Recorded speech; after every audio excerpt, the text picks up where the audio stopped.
You become what you think of most of the time. I'm sure you've heard of this many times before, but what does this really mean? And I want to talk about this. What you think about is what you become, because I want this to get embedded in your head that your thoughts are either lifting you up or they're bringing you down. Hello, Enrich community. Welcome back to the Enrich Podcast, the show where we explore topics that inspire you, grow you, and make you a better version of yourself.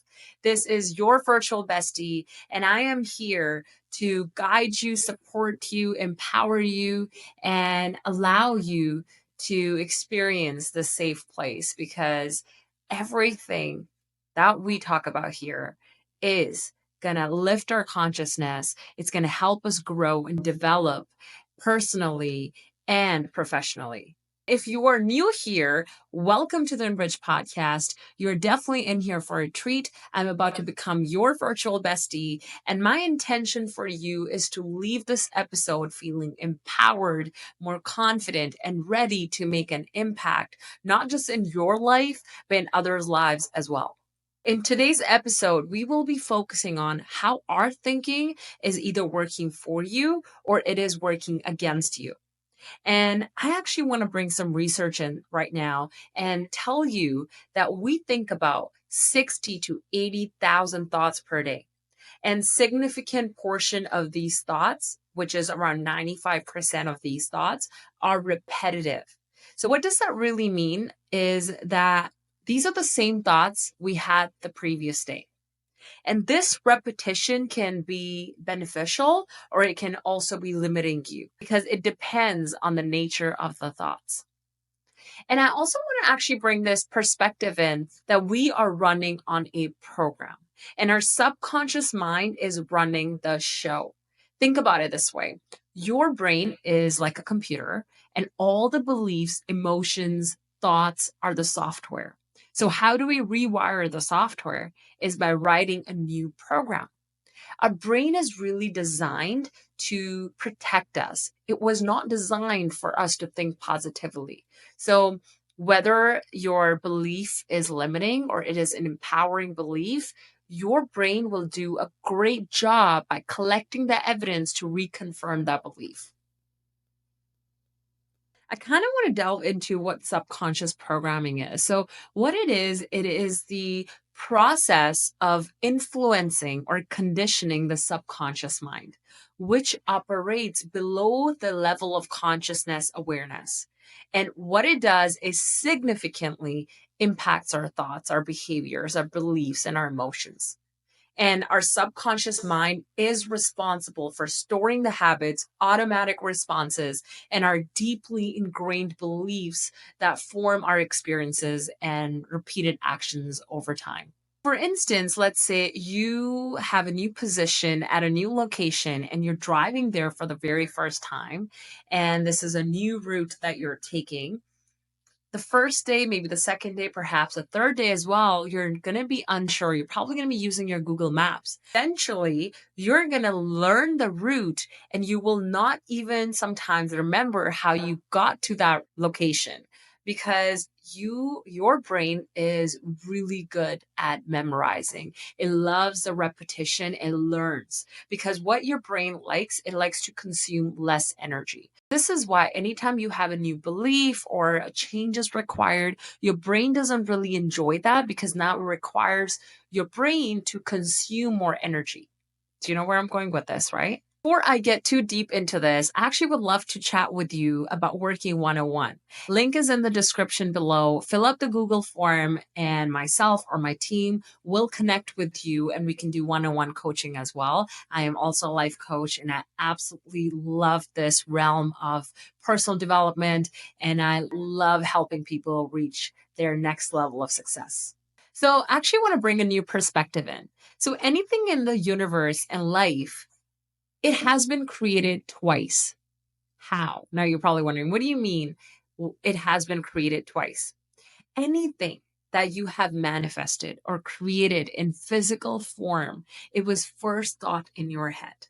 Okay, let me actually bring in an example. So look around. Let's say if you're sitting in your office or you're taking a walk down in a trail nearby or you're driving, you had a thought of doing it first. Let's say you went for a walk, you had a thought to go for a walk. Let's say, like Starbucks, I got my Starbucks today. I had a thought of getting myself coffee or a drink. I had a thought of getting myself a drink. It was first thought of. So, for instance, in my office right now, I see a Bluetooth speaker. I actually had a thought in my head that I want a Bluetooth speaker that I can carry, that I can charge, and I can take it to the beach. It was actually thought of. Then I placed an order on Amazon and it got delivered. So, but when it comes to creating something, whoever created this speaker first thought of the design and what they want to do with a product or service that they really want to design. So anything in this universe is first thought in your head. That's how powerful it is. Our brain is very powerful. If you think about it and you think about it so much, you will manifest it in the physical form. Like I said, anything that you have manifested or created in physical form was first thought of in your head. It was your initial thought, and that thought had frequency, and it had to match the frequency for it to appear in your life. So anything that you're thinking about and is in your dominant thoughts all the time, it matches the frequency to reconfirm the belief or whatever you're thinking of. So that leads me to the next thing that I want to talk about, which is this RAS system that resides in our brain. It is called reticular activating system, which filters out all the information from our brain that it thinks is not important. So what it does, it just works in your favor, whether it is making you feel more empowered or not. Brain's job, like I mentioned earlier, is not to make you think more positively. It is designed to keep you safe and protected. I actually want to talk about this. The human brain has evolved over millions of years, but it has not fully adapted to the rapid changes in our environment and society over the past few centuries. What I mean by that, I'll actually be providing several reasons why our brain may seem out of sync with modern reality. Much of our brain evolution really occurred during the time when humans lived as hunter and gatherers. Think about it. The brain is still optimized for survival in environments that no longer exist. It focuses on immediate threats and rewards, right? So our brain is always scanning for a threat because our brain is designed to keep us protected and safe. I actually want to talk about certain modern challenges here because you can relate with these as well. There's so much, number one, there's so much information overload. Okay. Our brains evolved to handle a limited amount of information. But today's constant stream of information from like digital services and media can really overwhelm our cognitive abilities and capacities. So it's very important that time to time you're taking your time for yourself to self reflect, sit with yourself, whether that is once a week that you have, free time in your calendar and you are just sitting with yourself and rejuvenating and restoring your energy. Because I have noticed as I'm getting older, my nervous system gets stimulated so fast and I require calmness throughout the day and during the week. So I have proper time, whether that's going for my nature walk. And I do not, like 95% of the time, I do not have anything plugged in my ears. Okay, I'm not listening to anything anymore because I'm always constantly learning something new, listening to, reading something new. So it's important for me that I am not listening or overloading myself with information. Okay, that is something what I do. You can find something that works for you. Second challenge that we're facing is a lifestyle, right? Our lifestyle has really changed. Think about our ancestors. They were very active. I've actually heard of this many times from my my grandparents, my husband's, parents and the grandparents that, we used to eat all of this stuff and we were still pretty healthy and active. And you guys are lacking all this energy. You guys get tired easily, and the reason is actually, yes, our lifestyle is totally different. Yeah, we have to just mold ourselves with the changes that are happening in this lifetime. But what I mean by that is sometimes as human beings, our bodies have not evolved the way they need to keep up with the current time. For instance, our modern life really requires us to sit for a prolonged period of time, right? And it has reduced our physical activity. That's why I enjoy my physical activity, which is my walks. And I go to the gym in the morning, like usually 4 to 5 days a week. And I'm always trying my best to get up from my desk and go for a walk. Make sure you're getting 60 minutes of physical activity in every single day. And if you can, get another workout twice, which could be a walk. That is so important. There's actually so much research behind walking that can really optimize your brain. You can live longer. I'm actually going to make a new episode, a new podcast on walking and what the benefits are for walking. And I love walking. It's been one of my favorite physical activities. Another challenge that I want to talk about is social media and instant gratification. This concept has become so significant because social media and other technologies really provide instant gratification, which can really hijack our brain's reward system. It can lead to issues like addiction, reduce attention span, and increase anxiety. Think about it. Like a few years ago, I remember reading this that our attention span is at 11 seconds. Now it has dropped significantly, which is 3 seconds. That is significant. I mean, I can't even imagine the next couple of years what it's going to be. Is it going to be half a second or a second? I actually wanted to bring those challenges up because these are the things we all generally face. And so it's very important for us to take out time for ourselves so we can reflect and we're not bombarding ourselves with so much information. So I want to actually, I love quotes. So I want to bring in this quote that is from Buddha, and I love Buddha teachings and principles. And Buddha mentioned that you become what you think. I actually want to delve into this because it is such a timeless principle which holds immense power of our thoughts in shaping our reality, identity, and overall life experience. So, how do you actually form beliefs? There is a belief that you have and you keep thinking about it again and again. Now this belief is so profound. It is embedded in your brain. It highlights the incredible power of our thoughts. So our mindset and mental focus plays a crucial role in shaping our reality and identity. And what does that really mean? Okay, let's start with the negative side of things. How often do we allow our minds to be consumed by negative self-talk, doubts, and fears? When we think we're unworthy or incapable, those thoughts can really manifest in our actions and behaviors. It can lead us to hold back from opportunities and diminish our potential. Let me give you an example. Imagine you're up for promotion at work and your mind is filled with thoughts like, I'm not good enough, I don't deserve this. You might not put in a lot of effort or even apply for the position. And what it's going to do, it's going to align with your thoughts, the outcome is going to align with your thoughts. It's going to happen. This is going to become a self fulfilling prophecy, which can trap us in a cycle of negativity and missed opportunities. Actually, let me actually give you a different perspective. Think about it. This is your belief, and you take action. Okay. And when you take an action, this is going to reconfirm this belief that you have. And now it's going to become a cycle. Now you have the belief again, it's reinforcing the belief, and you take action again. It's like a repeated cycle. So unless you break the cycle, you form new evidence. So all you got to do is collect new evidence for the belief or the new belief that you want to empower and hold, because there's either limiting beliefs or empowering beliefs. You have limiting, for example, limiting beliefs right now that are really not serving you. Maybe you have collected a lot of evidence to reconfirm this belief that is not serving you. You need to start collecting evidence for empowering beliefs. Okay. Let me give you another example. Actually, this is a real example that happened with my mom's friend, colleague.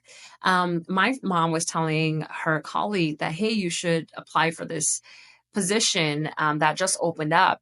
And my mom's friend said, no, I don't think so. I'm going to because I've missed so much work in the past. I don't even think I'm going to get this position.